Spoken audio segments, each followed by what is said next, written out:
As a photographer, you're working hard to manage your assets while struggling to stay abreast of the new camera and software technologies.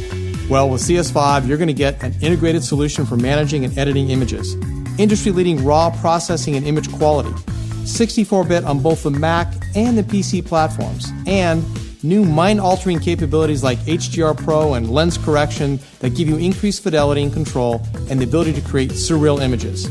Here's a small sampling of the best new things in Photoshop CS5, which, by the way, is celebrating 20 years of innovation in 2010.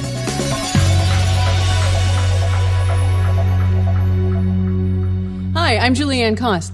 Most photographers I know are using a combination of Photoshop and Lightroom, but because today is all about the launch of CS5, I'm going to focus on just those features in Photoshop. We'll actually begin in Mini Bridge, which is a new panel inside of Photoshop where I can navigate and access my files. In fact, let's start with the sequence of exposures. I'll select it, and then we can quickly hand that off to the new Merge to HDR Pro. Previous versions have offered support for high dynamic range imaging, but we realized that photographers wanted to make more creative adjustments. While in this version you can still make use of true HDR imaging, you can also use this comprehensive set of controls to convert your images to 16-bit. We can choose to emphasize our edges, we can adjust tones, we can even bring out detail and color. And when we're finished, we can save and share presets. Here we can compare the more natural-looking image to a completely surreal version. But did you notice this overlapping area here on the left-hand side where the trees were moving in between exposures? Now with a single click, I can remove that ghosting, and you can choose which exposure you want Photoshop to pull the content from. Now, I know what you're thinking. You want to use those same powerful set of controls, but you only have a single image. Not to worry, in Photoshop CS5, we have created an adjustment with all of those same controls. In fact, they even share the same presets. Let's take a look at some other examples by selecting this range of images and tapping the space bar to enter full screen mode. As you can see, I've added some small adjustments to some images and some over-the-top enhancements to others. Let's talk about quality.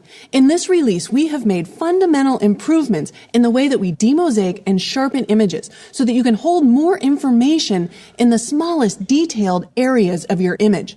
And not only that, we've also improved noise reduction. You can see here that I can remove the color noise of my image while still maintaining the saturation, and I can remove luminance noise while still maintaining detail and contrast. Now, while we allow you to remove noise that you don't want, we also give you the opportunity to add special effects, such as grain, if you wanted to mimic a traditional film effect, or if you were trying to match images to composite them together. We've also made improvements to the post-crop vignetting, including the ability to darken or lighten your image as if dodging or burning in the traditional darkroom. And we all want to save time while we're in Photoshop, right? So in this new release, we can automate lens correction. We're using the image file's EXIF data in order to automatically apply corrections based on the camera and the lens used. Not only do we correct for distortions, we're also correcting chromatic aberration as well as vignetting. And we'll be providing an online location so that you can share lens profiles if you're using a less common lens and camera combination. Now, the feature that completely blew me away this release is the content-aware fill. You can simply make a selection around the object that you want to remove and then intelligently fill it to remove it. It's amazing. I don't know what's going on under the hood, but this is going to save me time. But wait, there's more. Photoshop CS5 also has new natural media bristle tips so that you can make paintings from your photographs or you can paint from scratch. We can control bristle qualities such as the shape, the length, the density, and the stiffness of the brush. And for the first time ever, we can realistically blend color using the new Mixer Brush tool. We have control over the wetness of the base layer, the amount of paint loaded into the brush, and the mix of the paint. We can even define multiple colors on a single tip.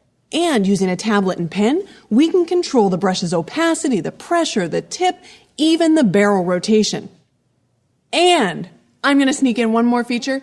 We have added Puppet Warp, which will allow me to simply drop pins on my images and then make natural distortions. And it doesn't end with what I've shown you today, but I'm out of time, so I hope you'll take advantage of the additional resources on Adobe.com and Adobe TV.